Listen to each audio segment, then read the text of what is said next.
Karamihan sa mga lalaki ay naniniwala na pagkatapos tumuntong ng asiksta, wala na ang kanilang pagnanasang sekswal. Na ang masturbasyon ay kahiya-hiya, hindi kailangan, o kahit na nakakasama, ngunit iyan ay isang mapanganib na maling paniniwala.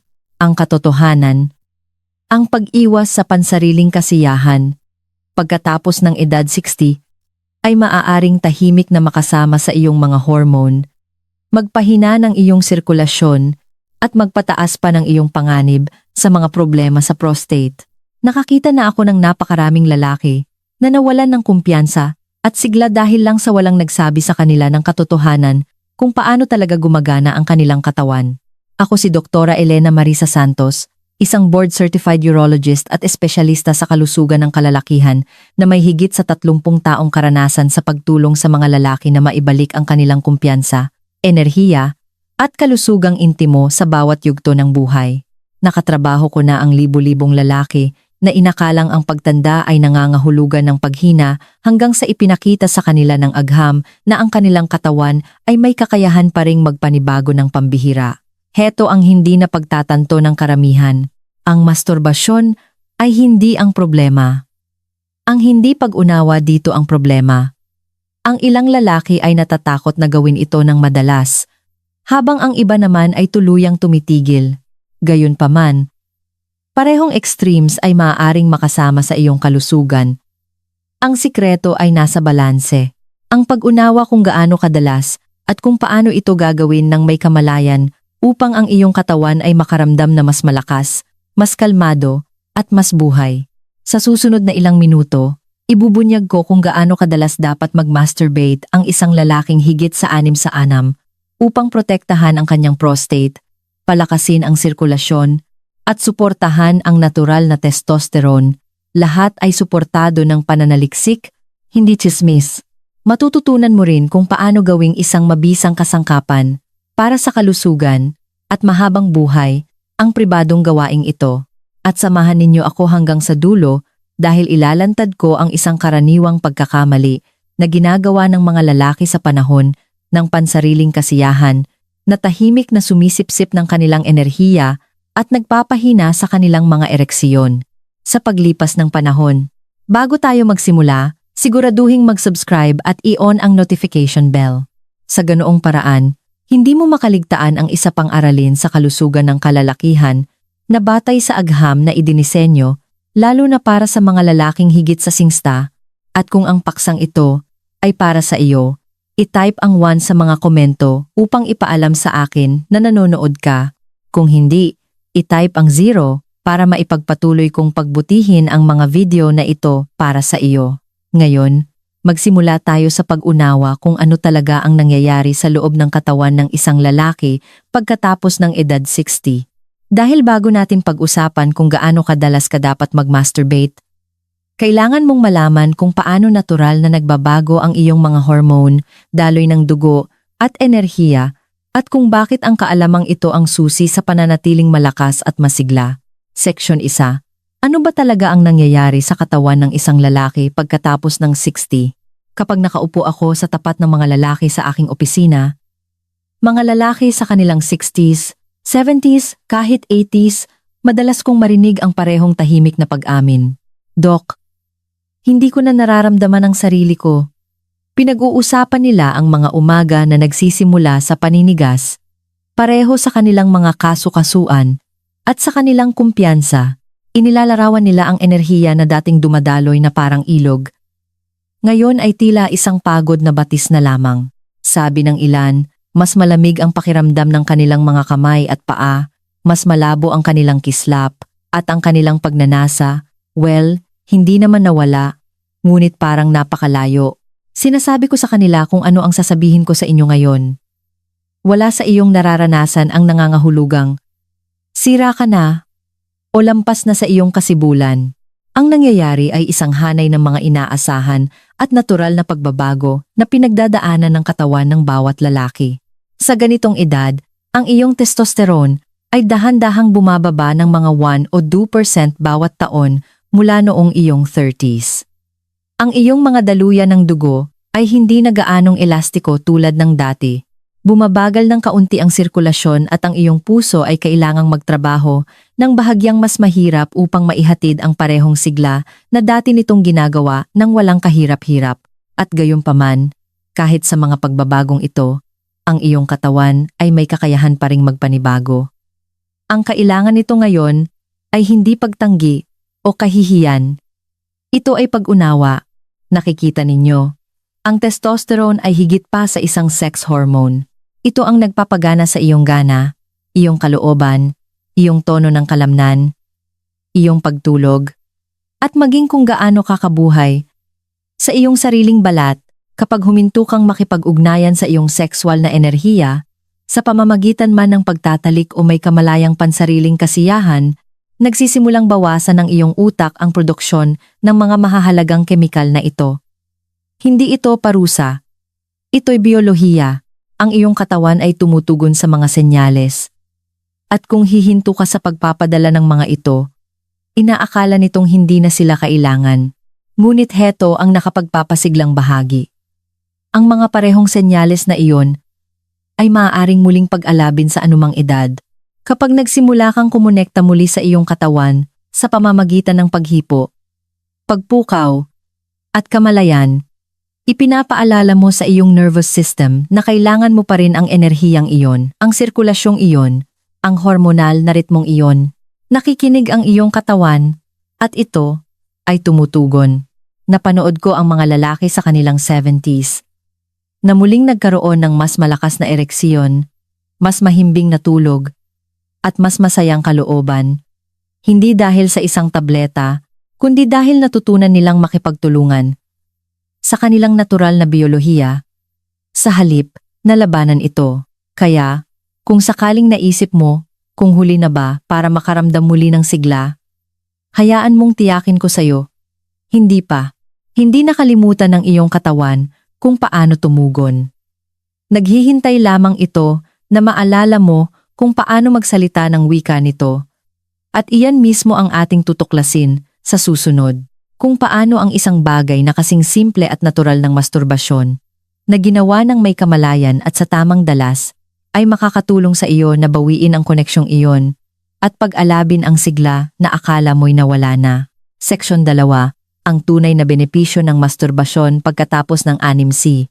Noong una akong nagsimula sa aking karera, marami sa aking mga matatandang pasyenteng lalaki ang magpapahina ng kanilang boses sa tuwing mapag-uusapan ang masturbasyon.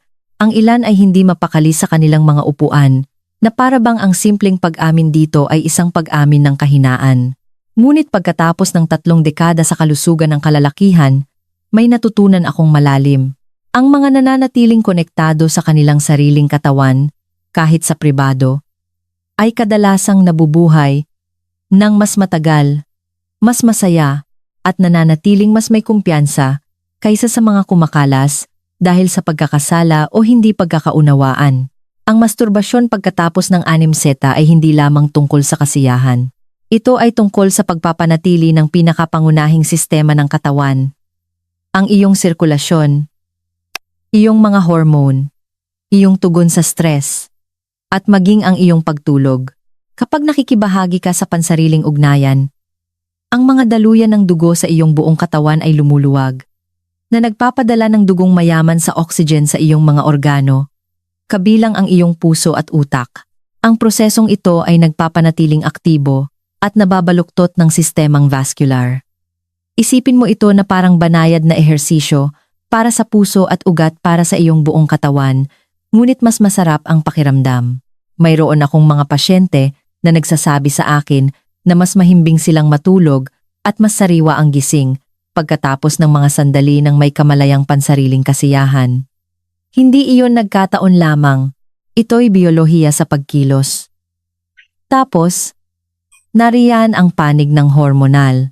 Sa panahon ng pagpukaw at kasukdulan, ang iyong katawan ay naglalabas ng isang malakas na halo ng endorphins, dopamine, oxytocin, at kahit isang panandali ang pagtaas ng testosterone. Ito ang iyong mga natural na gamot laban sa depresyon at pang-alis ng sakit. Pinapabuti nila ang iyong kalooban, binabawasan ang pagkabalisa, at ipinapaalala sa iyong katawan na panatilihing aktibo ang makinarya ng hormonal nito. Sa mga lalaking ganap na pinipigilan ang kanilang sexual na enerhiya, madalas kong nakikita ang mas mabilis na pagbaba ng testosterone at mas malinaw na pagkapagod. Ngunit ang mga lalaking nagpapanatili ng regular at katamtamang pansariling ugnayan ay may posibilidad na magkaroon ng mas matatag na antas ng hormone at isang kapansine-pansing mas masayang pananaw sa buhay.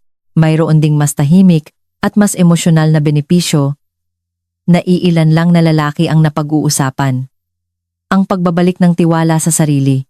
Kapag naglaan ka ng oras upang galugarin ang iyong katawan nang walang kahihiyan o pagmamadali, nagpapadala ka sa iyong sarili ng isang mensahe.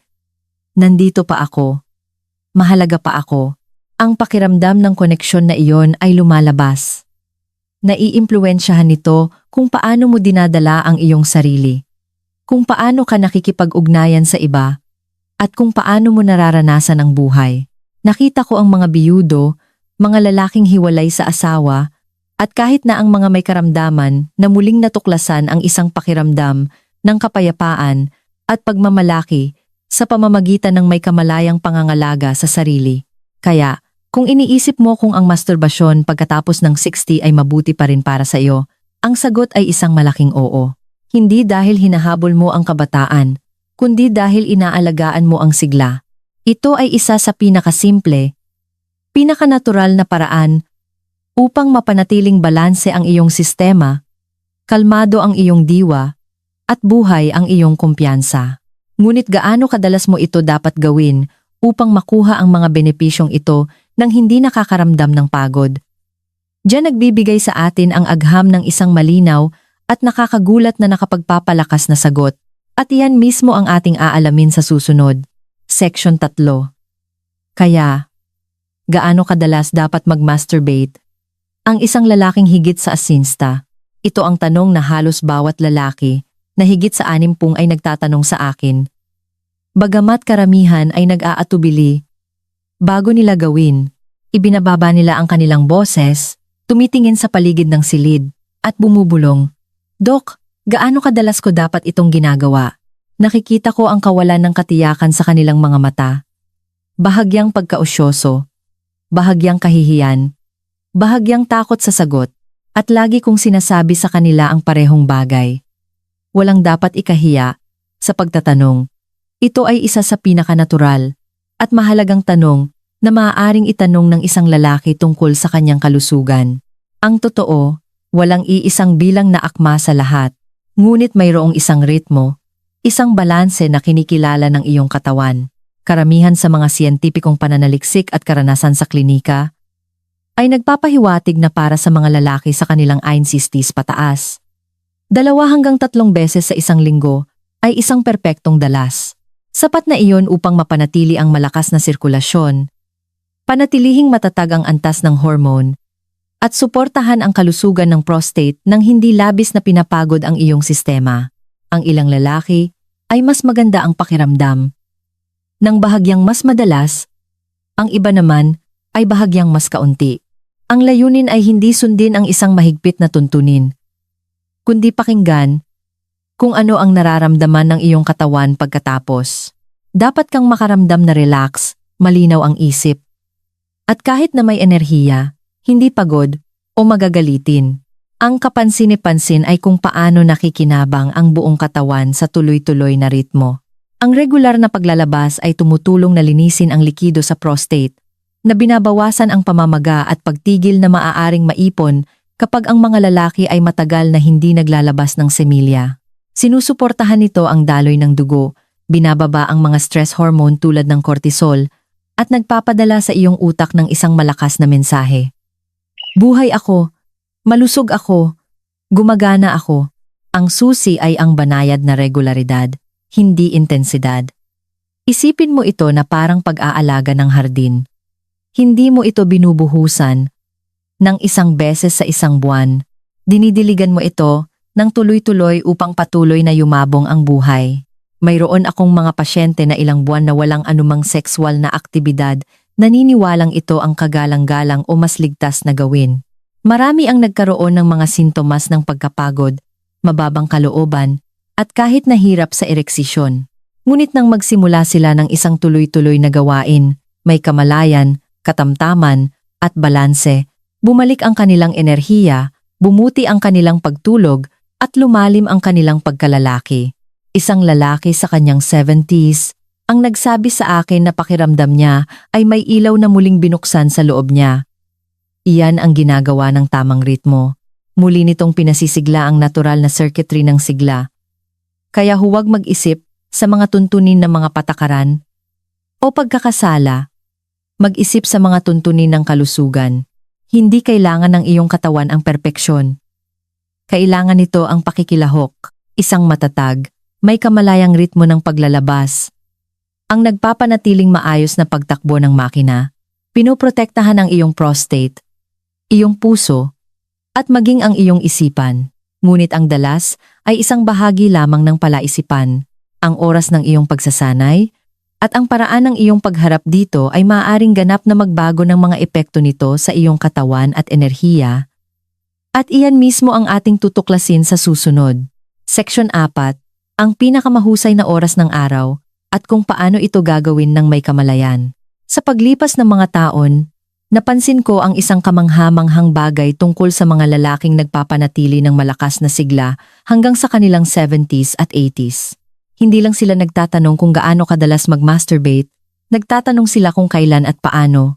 Ang oras at kaisipan ay maaaring parang maliliit na detalye, ngunit maaari nitong ganap na baguhin kung paano tumutugon ang iyong katawan.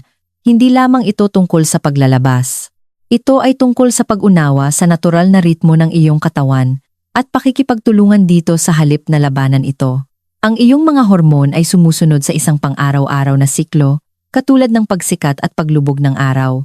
Sa umaga, ang iyong testosterone ay nasa tuktok. Iyan ang dahilan kung bakit maraming lalaki ang gumigising na may mas malakas na ereksiyon o isang natural na pakiramdam ng enerhiya. Ang pakikilahok sa pansariling kasiyahan sa panahong ito ay makakatulong na palakasin ang hormonal na ritmo ng iyong katawan. Isipin mo ito bilang pagtatakda ng iyong panloob na orasan na nagpapaalala sa iyong utak na ang iyong sigla ay aktibo pa rin at sulit na panatilihin. Ang mga sesyon sa umaga ay maaaring mag-iwan sa iyong pakiramdam na mas alerto, may tiwala sa sarili, at kahit na optimistiko sa buong araw. Ito ang bersyon ng iyong katawan ng isang positibong simula, tulad ng meditasyon ngunit may pulso. Ang gabi, gayunpaman, ay nagkukuwento ng iba. Habang papalapit ang gabi, nagsisimulang bumaba ang iyong mga stress hormone tulad ng cortisol. Pagkatapos ng kasukdulan, naglalabas ang iyong katawan ng prolactin at oxytocin. Mga kemikal na nagtataguyod ng kalmado at mahimbing na pagtulog para sa mga lalaking nahihirapan sa hindi mapakaling gabi o natatagpuan ang kanilang mga isip na naglalakbay kapag sinusubukang matulog. Ang natural na tugon sa pagpapahinga na ito ay maaaring maging lubhang nakapagpapagaling. Ang isang may kamalayang session sa gabi ay maaaring patahimikin ang iyong isip at ihanda ang iyong katawan para sa uri ng pampanumbalik na pahinga na hindi maibibigay ng mga tableta. Ngunit higit sa oras, ang tunay na mahalaga ay ang kamalayan. Napakaraming lalaki ang nagmamadali sa proseso, nakatuon lamang sa huling layunin.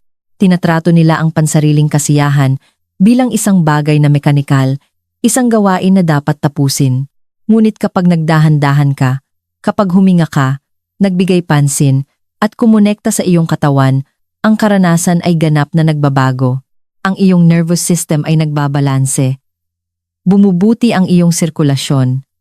At nagsisimula kang makaramdam ng malalim na pasasalamat para sa lakas na nananatili pa rin sa loob mo.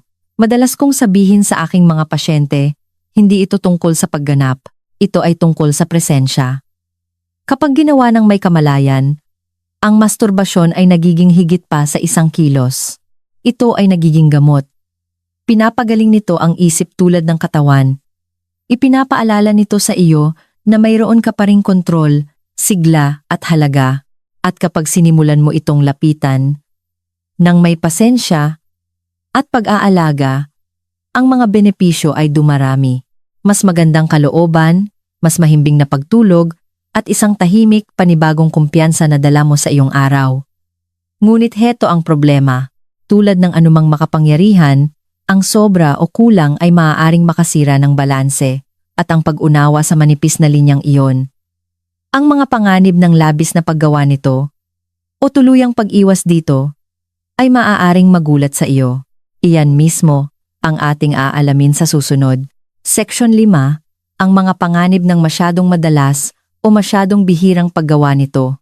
Kapag ang mga lalaki ay pumupunta sa akin at nagsasabing sila ay pagod, malabo ang isip o sa paanuman ay hindi maayos, isa sa mga unang tanong ko ay kung gaano kadalas sila nakikipag-ugnayan sa sexual na aktibidad o masturbasyon.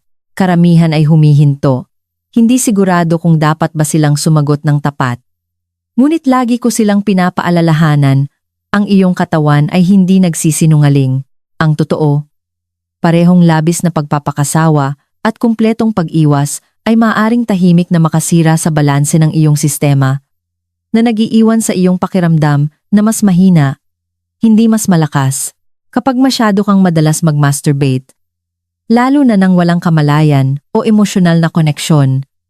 Nagsisimulang mawala sa iyong katawan ang natural na ritmo nito. Maaari mong mapansin ang pansamantalang pagkapagod, kawalan ng focus o kahit nakahinaan sa iyong mga ereksyon. Iyon ay dahil ang madalas na matinding stimulasyon ay bumabaha sa iyong utak ng dopamine, ang kemikal ng kasiyahan. Ngunit kapag ang antas ng dopamine ay tumataas ng madalas, ang iyong mga reseptor ay nagiging hindi na gaanong tumutugon. Ito ay tulad ng pagsigaw sa iyong nervous system hanggang sa ito ay huminto sa pakikinig. Ang resulta, hinahanap mo ang mas maraming stimulasyon, ngunit mas kaunti ang nararamdamang kasiyahan. Sa paglipas ng panahon, maaari itong humantong sa mas mababang enerhiya, nagugulong pagtulog, at isang banayad na pagkawala ng motibasyon. Mayroon akong mga pasyente na umamin na ginagamit ang masturbasyon bilang isang paraan upang takasan ang pagkabagot, stress, o kalungkutan, ngunit natuklasan lamang na lalo silang pinagod nito. Ang nagsimula bilang ginhawa ay naging pagkabalisa. Sa kabilang dulo ng spectrum, ang tuluyang pag-iwas dito ay maaaring maging kasing sama. Kapag pinipigilan mo ang sexual na aktibidad sa loob ng mahabang panahon, bumabagal ang daloy ng dugo sa pelvic region. Ang mga tissue sa iyong ari, tulad ng anumang kalamnan, ay nangangailangan ng regular na oxygen at stimulasyon upang manatiling malusog. Kung wala iyon, bumababa ang pagiging elastiko at maaaring bumaba ang paggana ng ereksiyon. Ang prostate din ay maaaring magdusa mula sa pagtigil, naiipon ang mga likido, tumataas ang pamamaga, at sumusunod ang kakulangan sa ginhawa. Nakita ko ang mga lalaki na naniniwalang ang pagiging celibate ay magpapanatili sa kanilang lakas, ngunit nagkaroon lamang ng mga problema na sinusubukan nilang iwasan. Ang sagot, tulad ng dati, ay nasa balanse. Ang iyong katawan ay umuunlad sa pagiging tuloy-tuloy, hindi sa mga extremes. Kapag nakikinig ka sa iyong enerhiya, kapag tinatrato mo ang iyong pansariling kasiyahan bilang pangangalaga sa halip na pagpilit, tumutugon ang iyong sistema ng may sigla at kalmado. Hindi ito tungkol sa pagbibilang ng mga araw, ito ay tungkol sa paggalang sa ritmo. Madalas kong sabihin sa aking mga pasyente na tratuhin ang masturbasyon sa parehong paraan na tinatrato nila ang ehersisyo. Hindi ka nagbubuhat ng mga pabigat buong araw at hindi mo rin iniiwasan ang paggalaw. Nakakahanap ka ng isang pattern na nagpapalakas sa iyo. Ganyan mo pinapanatiling magkakasama ang iyong mga hormone, iyong sirkulasyon, at iyong kumpiyansa. Ngunit mayroong isang bagay na mas kamangha-mangha sa likod ng balanseng ito. Isang biolohikal na katotohanan na nagpapaliwanag kung bakit ang pananatiling sexual na aktibo ay maaaring literal na magpanatiling mas bata sa iyong katawan mula sa loob palabas. Ito ay isang prinsipyo na tinatawag kung gamitin mo o mawawala ito. At ito ang susunod na piraso ng palaisipang ito na kailangan mong maunawaan. Section 6. Ang agham sa likod ng gamitin mo o mawawala ito. Naaalala ko pa ang isa sa aking mga pasyente, isang 71 taong gulang na lalaking nagngangalang Mang Ramon, na pumunta sa akin pagkatapos ng halos isang taon ng ganap na pag-iwas. Hindi siya may sakit at hindi siya kulang sa pagnanasa. Naniniwala lamang siya na sa kanyang edad, mas mabuting huminto na. Nang umupo siya sa aking opisina, inamin niya na ang kanyang mga ereksyon ay humina, bumaba ang kanyang enerhiya, at kumupas ang kanyang kumpiyansa. Tumingin siya sa akin at sinabi, "Doc, sa tingin ko nakalimutan na ng katawan ko kung paano tumugon." At sa isang paraan, tama siya. Nakakalimot nga ang katawan kung hihinto kang ipaalala dito. Ang pagganang sexual, tulad ng anumang sistema sa iyong katawan, ay umuunlad sa aktibidad. Ang mga nerbiyos, mga daluyan ng dugo, at mga makinis na kalamnan na nagpapagana sa ereksiyon, ay lahat nakasalalay sa daloy ng dugong mayaman sa oxygen upang manatiling malusog. Kapag nawala ang stimulasyong iyon sa loob ng mahabang panahon, ang mga tisyong iyon ay tumatanggap ng mas kaunting oxygen, mas kaunting pag-inat, at mas kaunting dahilan upang manatiling tumutugon. Ito ay katulad ng nangyayari kapag huminto ka sa pag-ehersisyo ng isang kalamnan. Nanghihina ito, naninigas, at kalaunan ay nawawalan ng tono.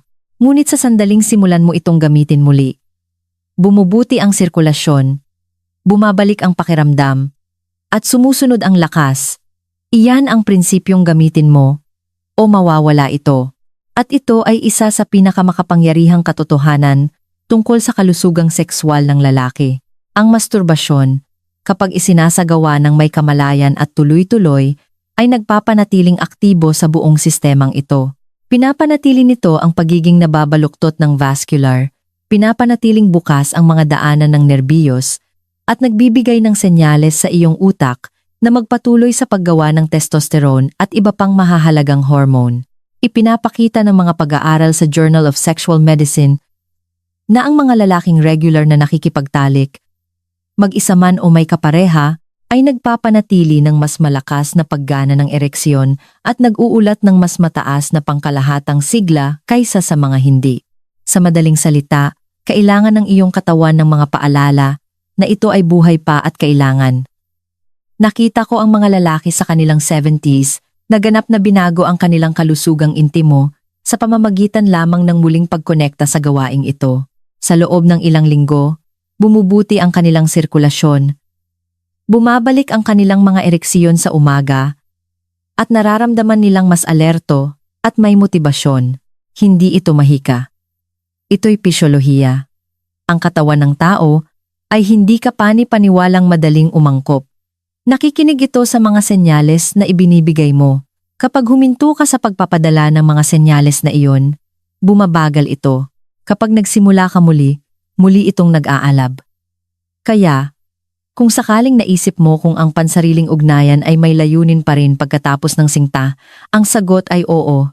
Hindi lamang ito tungkol sa kasiyahan, ito ay tungkol sa pagpapanatili, pag-iingat, at pagmamalaki sa iyong sariling katawan. Ito ay kung paano mo sinasabi sa iyong sistema, nandito pa ako at nagmamalasakit pa ako. Ngunit ang koneksyong ito ay mas malalim pa kaysa sa biyolohiya. Higit pa sa mga pisikal na benepisyo ay mayroong isang bagay na mas personal, isang emosyonal na pagpapanibago na iilan lang na lalaki ang inaasahan, ngunit nararapat sa bawat lalaki. At iyan mismo ang ating tutuklasin sa susunod. Section 7, Emosyonal at Psikolohikal na Paggaling sa Pamamagitan ng Pansariling Ugnayan. Mayroong isang panig ng sexualidad ng lalaki na hindi gaanong pinag-uusapan ng medisina, ang emosyonal na panig. Sa paglipas ng mga taon, nakilala ko ang hindi mabilang na mga lalaki sa kanilang 60s, 70s, at higit pa na tahimik na nagdadala ng malalim na pakiramdam ng kalungkutan. Hindi dahil nawalan sila ng interes sa pagtatalik, kundi dahil nawalan sila ng koneksyon sa kanilang sariling katawan, kanilang kumpiyansa, at kung minsan ay sa kanilang pagpapahalaga sa sarili. Kapag nakaupo sila sa aking opisina, nararamdaman ko ang tahimik na sakit sa pagitan ng kanilang mga salita. At dito nagiging isang bagay na mas makapangyarihan ang pansariling ugnayan na isinasagawa ng may presensya at habag kaysa sa inaakala ng karamihan. Kapag naglaan ka ng oras upang hipuin ang iyong sarili, hindi dahil sa pagkabagot o ugali, kundi dahil sa pag-aalaga at kamalayan, sinisimulan mong muling buuin ang isang relasyon sa iyong katawan. Natututo kang makinig muli, na mapansin ang init ng iyong balat, ang ritmo ng iyong hininga, ang pulso na nagpapaalala sa iyo na buhay ka pa. Ang ganitong uri ng koneksyon sa sarili ay lubos na nakapagpapagaling. Pinapakalma nito ang isip, binabawasan ang pagkabalisa, at ibinabalik ang isang pakiramdam ng kontrol na minsan ay ninanakaw ng pagtanda. Para sa maraming lalaki, nakakatulong din itong pagalingin ang mga lumang sugat. Ang mga sandaling iyon kung saan ang kahihiyan, pagkabalisa sa pagganap, o pagtanggi ay nag-iwan ng mga peklat na hindi kailanman nabanggit. Ang may kamalayang pansariling kasiyahan ay nagbibigay sa iyo ng isang ligtas na espasyo upang makaramdam, magpakawala, at patawarin ang iyong sarili. Mayroong isang tahimik na dignidad doon. Nagsisimula mong maunawaan na ang kasiyahan ay hindi isang gantimpala para sa kabataan. Ito ay isang karapatan ng pagiging tao. Sa tuwing nakikipag-ugnayan ka sa iyong katawan ng walang paghusga, nagpapadala ka ng isang malakas na mensahe sa iyong isip. Sapat na ako. Buo pa rin ako. Ang mensaheng iyon ay humuhubog muli kung paano ka nagpapakita sa mundo. Nakita ko ang mga lalaki na dating umatras o masungit na dahan-dahang nagbabalik ng lambot, init, at kahit nakatatawanan. Nagbabago ang kanilang tindig. Nagliliwanag ang kanilang mga mata. Nagsisimula silang mabuhay muli, hindi lang nabubuhay. At ang mga benepisyo ay kumakalat palabas. Kapag mas payapa ka sa iyong sarili, bumubuti ang iyong mga relasyon. Nakikipag-usap ka ng may higit na pasensya at pag-unawa. Hindi ka na gaanong reaktibo, mas matatag. Ang pansariling ugnayan ay nagiging emosyonal na nutrisyon, isang uri ng therapy na hindi nangangailangan ng mga salita, presensya lamang. Ito ay isang paraan ng pagsasabi ng salamat sa isang katawan na nagdala sa iyo sa mga dekada ng trabaho, pag-ibig, pagkawala. Kaya, kung sakaling naisip mo na ang masturbasyon ay isang pisikal na kilos lamang, oras na upang makita ito kung ano talaga ito. Isang landas tungo sa paggaling sa sarili, paggalang sa sarili, at emosyonal na balanse. At kapag natutunan mo ng lapitan ito sa ganitong paraan, mauunawaan mo rin ang isang pagkakamali na tahimik na nagnanakaw sa mga lalaki ng mga benepisyong ito. Anuman ang kanilang edad, iyan ang ibabahagi ko sa inyo sa susunod. At ito ay isang bagay na nararapat malaman ng bawat lalaki. Section 1 no, ang isang pagkakamali na maaaring makasama sa iyong enerhiya at kalusugan ng prostate. May isang ugali akong nakikita ng mas madalas kaysa sa iba at tahimik nitong ninanakaw ang mga benepisyo ng lahat ng napag-usapan natin. Nakita ko ito sa mga lalaking malusog, malakas, at may mabuting intensyon, ngunit hindi namamalayang ginagawang isang bagay na nagpapagod sa kanila. Ang isang kilos na dapat ay nagpapanumbalik. Ang pagkakamaling iyon ay ang pagmamadali. Ang pagmamadali sa pansariling kasiyahan na para bang ito ay isang karera patungo sa finish line sa halip na isang pakikipag-usap sa iyong katawan. Kapag nagmamadali ka, nawawala sa sinkronisasyon ang iyong isip at katawan. Sa halip na pagpapahinga, lumilikha ka ng tensyon. Sa halip na balanse, nagtitrigger ka ng stress at diyan nagsisimula ang mga problema. Kapag minamadali mo ang proseso, tumutugon ang iyong katawan sa pamamagitan ng mababaw na paghinga at naninikip na mga kalamnan, lalo na sa pelvic area. Pinatataas nito ang panloob na presyon sa prostate, na ginagawang mas malamang ang pamamaga o kakulangan sa ginhawa. Sa paglipas ng panahon, ang tensyong iyon ay maaaring mag-ambag sa sakit sa pelvic, mga problema sa ihi, o kahit na pagkapagod sa ereksyon. Minsan ay ginamot ko ang isang lalaki sa huling bahagi ng kanyang 60s na walang mga medikal na issue, ngunit palaging pagod pagkatapos mag-masturbate. Pagkatapos pakinggan ang kanyang paglalarawan sa kanyang routine, napagtanto kong nagmamadali siya sa bawat pagkakataon, naninigas, pinipigilan ang hininga, itinutulak patungo sa paglalabas. Hiniling ko sa kanya na magdahan-dahan, huminga ng malalim, ilipat ang kanyang focus mula sa pagtatapos patungo sa pakiramdam. Makalipas ang 2 linggo, bumalik siyang nakangiti. "Dok," sabi niya, "iba na ang pakiramdam ngayon, mas malakas, mas kalmado, at sa paanuman ay mas buhay." Iyan ang kapangyarihan ng kamalayan. Kapag tinatrato mo ang pansariling kasiyahan bilang isang kilos ng pasasalamat, hindi pagkaapurahan. Iba ang tugon ng iyong katawan. Bumubuti ang iyong sirkulasyon, mas maayos na nagbabalanse, ang iyong mga hormone at nananatili ang iyong enerhiya sa halip na mawala. Hindi ka lang nag-i-stimulate ng mga nerbiyos, ipinapahayag mo ang kaligtasan at kapayapaan sa iyong nervous system. Iyon ang nagpapahintulot sa pagpapahinga, kasiyahan, at paggaling na maganap. Ang parehong prinsipyo ay nalalapat sa iyong isip. Kapag nagmamadali ka, pinapalakas mo ang pagkabalisa at pag-iisip na nakatuon sa pagganap. Ang parehong mga pattern na nagdudulot ng erectile dysfunction at pagkapagod sa isip, ngunit kapag nagdahan-dahan ka, muli mong sinasanay ang iyong utak na iugnay ang pagpukaw sa kalmado, hindi sa stress. Binabago nito ang lahat, ang iyong focus, iyong tibay, kahit na ang iyong emosyonal na estado. Kaya sa susunod na makikibahagi ka sa pansariling ugnayan, maglaan ka ng oras, huminga, damhin, pansinin. Hindi ito tungkol sa pag-abot sa isang layunin. Ito ay tungkol sa paggalang sa iyong katawan. Kung mas matagal kang mananatiling konektado, mas malalim ang paggaling. At kapag sinimulan mong lapitan ang gawaing ito nang may ganoong antas ng kamalayan, isang pambihirang bagay ang nangyayari. Hindi na ito nakatayo ng mag-isa.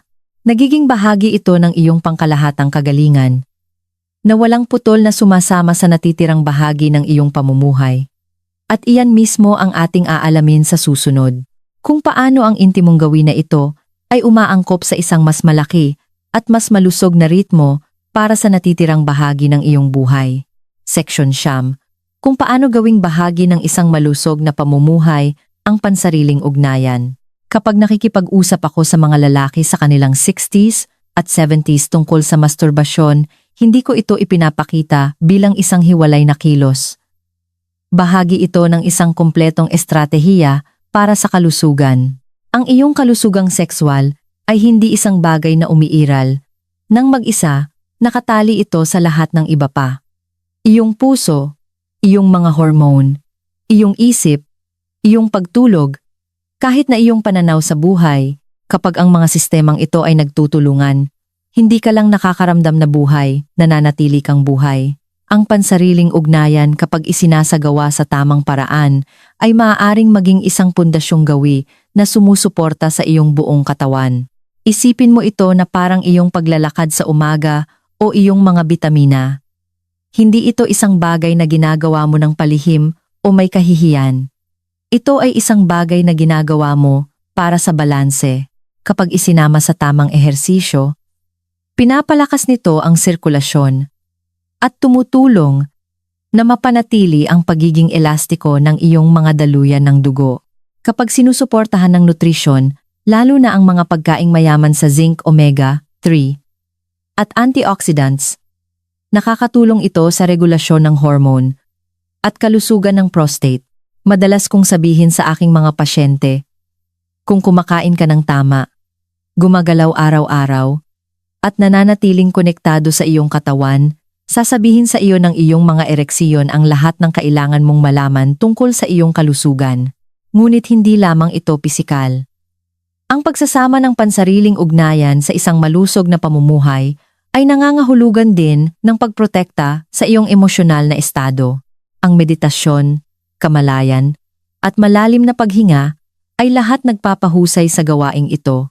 Pinapakalma nila ang nervous system at inililipat ang iyong atensyon mula sa pagganap patungo sa presensya. Kapag payapa ang iyong isip, tumutugon ang iyong katawan, ang resulta ay hindi lamang mas magandang pagtatalik, ito ay mas mahimbing na pagtulog, mas matalas na focus, at mas magaan na kalooban sa buong araw. Marami sa aking mga pasyente ang nag-uulat na pagkatapos na gamitin ang balancing diskarte na ito, nararamdaman nilang mas bata, mas may kakayahan, at mas kaayon sa kanilang mga kapareha at sa kanilang sarili. Mahalaga rin na maging mabait sa iyong katawan. Ang hydration ay may tahimik, ngunit makapangyarihang papel. Ang pananatiling hydrated ay nagpapabuti sa sirkulasyon at antas ng enerhiya, na parehong susi para sa malusog na pagpukaw. Ang pamamahala sa stress ay pantay na mahalaga. Ang talamak na stress ay nagpapataas ng cortisol, na nakakasagabal sa testosterone at libido. Sa pamamagitan ng pagsasagawa ng regular at may kamalayang pansariling ugnayan, Sinasanay mo talaga ang iyong katawan na labanan ang stress ng natural. Ito ay nagiging built-in na reset button ng iyong katawan. Kaya sa halip na tingnan ang masturbasyon bilang isang bagay na hiwalay o nagpapakasawa, simulan mong tingnan ito bilang isang sinulid sa mas malaking tela ng iyong kagalingan. Kapag inaalagaan mo ang koneksyon sa pagitan ng iyong pisikal, emosyonal, at sexual na kalusugan, lumilikha ka ng isang feedback loop ng sigla na lalo pang lumalakas sa paglipas ng panahon. At iyon ay nagdadala sa atin sa marahil pinakamahalagang tanong sa lahat. Ang isa na hindi kailanman naisip ng karamihan sa mga lalaki na itanong. Paano nakakaapekto ang pansariling ugnayan sa haba ng iyong buhay? Maaari ba talaga itong makatulong na mabuhay ka ng mas matagal? Hindi lang mas maganda ang pakiramdam? Ang agham sa likod niyan ay maaaring magulat sa iyo. At iyan mismo ang ating tutuklasin sa susunod. Section 10. Maaari ba talagang makatulong ang regular na masturbasyon para humaba ang iyong buhay? Maaaring nakakagulat. Ngunit oo. Ang pagpapanatili ng isang malusog at balanseng buhay sexual, kabilang ang regular na masturbasyon, ay maaaring magdagdag ng mga taon sa iyong buhay. Alam kong matapang pakinggan iyan, ngunit ang agham ay nakakakumbinsi. Sa nakalipas na 2 dekada, maraming pag-aaral ang nagpakita na ang tuloy-tuloy na sexual na aktibidad ay sumusuporta sa kalusugan ng puso, nagbabalanse ng mga hormone, nagbabawas ng stress, at nagpapalakas ng immune system. Lahat ng ito ay mga kritikal na salik para sa mahabang buhay. Hindi lamang ito tungkol sa kasiyahan, ito ay tungkol sa biolohikal na pagpapanibago.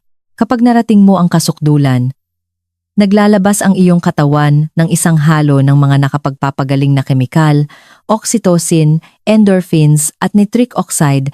Ang mga compound na ito ay nagpapahinga sa iyong mga daluyan ng dugo, nagpapabuti ng sirkulasyon, nagpapababa ng presyo ng dugo, at nagtitrigger ng mga pakiramdam ng kalmado at kasiyahan. Isipin mo ito bilang isang full-body tune-up, isang natural na pag-reset na nag-aalis ng tensyon ng pang-araw-araw na buhay. Para sa mga lalaking higit sa 60, kung saan ang stress at pamamaga ay tahimik na kumakain ng sigla.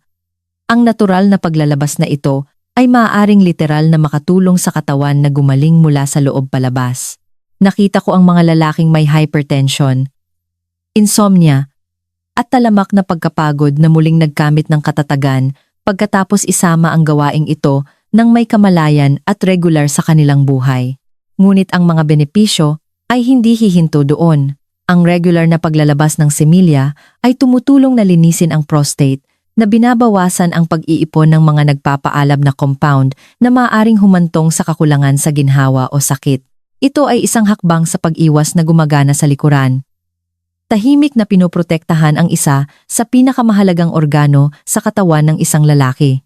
Kasabay nito, sa pamamagitan ng pagpapanatili ng malusog na antas ng testosterone, sa pamamagitan ng regular na pagpukaw at paglalabas, sinusuportahan mo ang density ng buto, mas ng kalamnan, at maging ang kalusugan ng utak.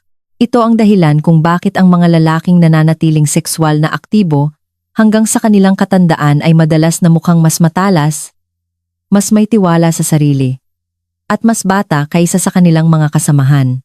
Mayroon ding emosyonal na bahagi sa mahabang buhay. Ang isang lalaking nananatiling konektado sa kanyang katawan, na patuloy na nakakaramdam ng pagnanasa at tumutugon dito ng may pasasalamat sa halip na kahihiyan, ay nananatiling mas bata sa isip. Siya ay mas mausisa, mas nakikibahagi, at mas hindi madaling kapitan sa emosyonal na paghihiwalay na nagpapabilis sa pagtanda. Nakilala ko ang mga lalaki sa kanilang 70s na nagniningning sa enerhiya ng mga lalaking mas bata ng ilang dekada. Hindi dahil nilabanan nila ang panahon, kundi dahil nanatili silang konektado sa kanilang sariling sigla. Hindi sila tumigil sa paggalang sa kislap na iyon sa loob. Kaya oo, ang masturbasyon na ginawa ng may kamalayan, katamtaman, at may paggalang sa iyong katawan ay maaaring maging isa sa mga pinakanatural na anti-aging na kasangkapan na mayroon ka. Ito ay isang pang-araw-araw na paalala na ang iyong katawan ay may kakayahan pa rin, tumutugon, at karapat-dapat sa pangangalaga. Ngunit ang paglalakbay na ito ay hindi lamang tungkol sa agham. Ito ay tungkol sa pagyakap sa kung ano talaga ang ibig sabihin ng pagtanda ng may kumpiyansa, dignidad, at kagalakan. At iyan mismo ang gusto kong iwan sa inyo sa huling mensahe. Isa na maaaring ganap na magbago kung paano mo nakikita ang iyong sarili at ang iyong hinaharap. Konklusyon. Pagyakap sa iyong katawan, iyong ritmo, at iyong pangalawang kasibulan. Bilang isang urologist, ginugol ko ang higit sa 3 dekada sa pakikinig sa mga lalaki na nag-uusap tungkol sa kanilang kalusugan. Ang ilan ay bumubulong tungkol sa kanilang mga takot. Ang iba ay umaamin sa tahimik na kalungkutan, nadala ng pagtanda, at pagkatapos ng lahat ng mga taon na ito, masasabi ko ito sa inyo, ang buhay pagkatapos ng singti ay hindi ang katapusan ng sigla. Ito ang simula ng isang bagong uri ng karunungan. Maaaring magbago ang iyong katawan, oo, ngunit hindi ito kailanman tumitigil sa pagtugon sa pangangalaga, paghipo, at koneksyon. Ang tanong ay hindi kung maaari ka pa ring makaranas ng kasiyahan. Ito ay kung handa kang bigyan ang iyong sarili ng pahintulot na makaramdam na buhay muli. Marami tayong napag-usapan. Ngayon ay naiintindihan mo na ang masturbasyon pagkatapos ng 6 saan ay hindi lamang tungkol sa sexual na kasiyahan. Ito ay tungkol sa pagpapanatili ng sirkulasyon, pagpapanatili ng balanse ng hormone, at pag-aalaga sa iyong emosyonal na kalusugan. Natutunan mo na ang 2 hanggang 3 may kamalayang sesyon, bawat linggo ay makakatulong na i-regulate ang ritmo ng iyong katawan, panatilihing malusog ang iyong prostate, at kahit na mapabuti ang iyong pagtulog at kalooban. Natuklasan mo na mahalaga ang oras, na ang mga sesyon sa umaga o gabi ay maaring umayon sa mga natural na siklo ng iyong katawan, at na ang pagdahan-dahan ay nagbabago ng isang simpleng kilos sa isang nagpapanumbalik. Nakita mo kung paano pinapanatiling tumutugon ng prinsipyong gamitin mo o mawawala ito ang iyong sistema, kung paano pinipigilan ng balanse ang pagkapagod, at kung paano maaaring gawing isang gawaing nakapagpapagaling ng kamalayan ang isang pribadong gawi. Ngunit marahil ang pinakamahalagang aral ay ito. Hindi ka palampas sa iyong kasibulan. Pumapasok ka sa iyong pangalawang kasibulan, isang yugto kung saan hindi mo na hinahabol ang pagganap o pag-apruba, kundi hinahanap ang koneksyon, kapayapaan, at sigla mula sa loob. Ang kapangyarihan ng pansariling ugnayan ay wala sa intensidad kundi sa intensyon. Ito ay isang paraan ng paggalang sa sisidlan na nagdala sa iyo sa mga dekada ng pag-ibig, paggawa, at katatagan.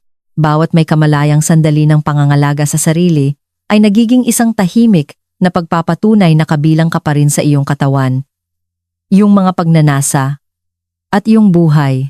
Kaya sa susunod na tanungin mo ang iyong sarili, gaano kadalas ako dapat mag-masturbate sa aking edad? Tandaan, hindi ito tungkol sa pagbibilang ng mga araw. Ito ay tungkol sa pagiging tuloy-tuloy, kamalayan, at paggalang sa katawan na gusto pa ring maglingkod sa iyo. Tratuhin ang gawaing ito tulad ng anumang kilos ng kagalingan tulad ng paglalakad, pagmumuni-muni, o pagpapakain sa iyong sarili ng masustansyang pagkain. Gawin mo ito dahil pinapanatili kang buhay, hindi lang pisikal, kundi emosyonal.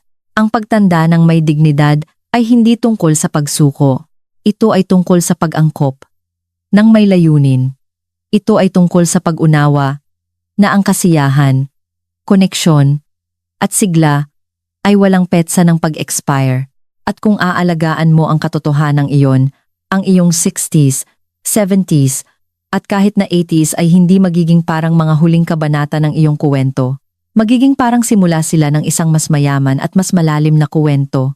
Kung ang mensaheng ito ay tumatak sa iyo, hayaan itong maging isang paalala, ang iyong katawan ay nakikinig pa rin. Kausapin mo ito ng may kabaitan. Igalang mo ito ng madalas at ito ay patuloy na sasagot ng may lakas, init at buhay.